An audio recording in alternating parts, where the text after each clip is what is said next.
একসময় এক জঙ্গলে এক ধূর্ত শিয়াল আর এক বোকা বাঘ থাকত। শিয়ালটা ছিল অত্যন্ত অলস আর খায়েশি।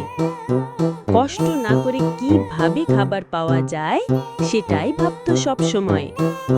না, এভাবে বনে দৌড়াদৌড়ি করে শিকার ধরে খাবার জোগাড় করা আমার পোষাচ্ছে না। আজই মানুষের বাড়িতে গিয়ে হাঁস মুরগি চুরি করে আনতে হবে। যেই কথা সেই কাজ।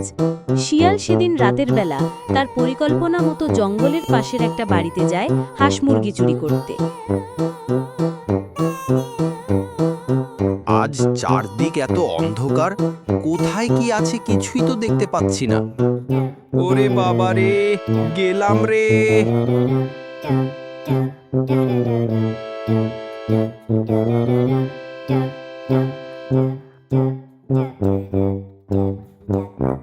ওই কে রে, কে উঠোনে? ধর বেটাকে ধর। আরে এই যে দেখি সেই পাজি শিয়ালটা।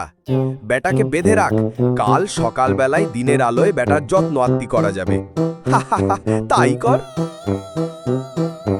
আরে বাঘ মামা না? কি বাঘ মামা, এই রাতবেলা বন ছেড়ে চললে কোথায়? আরে ভাগ্নে শিয়াল, তোকে এভাবে বেঁধে রেখেছে কে?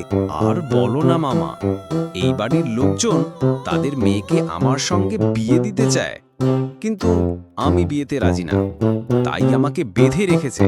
যদি পালিয়ে যাই। কি বলিস রে ভাগ্নে? হেগু মামা, তোমার তো বিয়ে করার অনেক শখ, তুমি বিয়ে করো না। তোমায় তো বললাম মামা, আমার বিয়ে করার ইচ্ছে নেই। আচ্ছা ঠিক আছে, তুই যখন এত করে বলছিস আমি করি বিয়েটা। তাহলে মামা, তুমি আমার বাঁধনটা খুলে দাও, আমি তোমার জায়গায় বেঁধে দিচ্ছি। শোনো বাঘ মামা, দিনের বেলায় কিন্তু তোমার শ্বশুরবাড়ির লোকেরা তোমার সাথে একটু আধটু ফাজলামি করবে, তাতে আবার তুমি কিছু মনে করো না। আরে না, সে কি, আমি বুঝি না নাকি? আমি কি বোকা নাকি?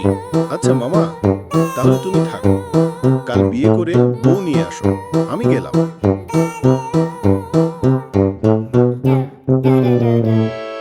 আরে শিয়ালটা নেই। এই যে দেখো, ওর জায়গায় বাঘ। ধরে রে বেটাকে, মার রে, মার বেটাকে। লাঠি দে, খুন্তি দে, ঝাঁটা দে। লাগা বেটাকে, কষায় লাগা। বাবা গো, মা গো।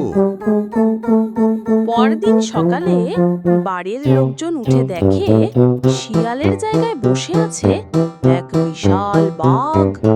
বাঘ মার খেয়ে বাবা গো মাগো বলে দৌড়ে পালায়।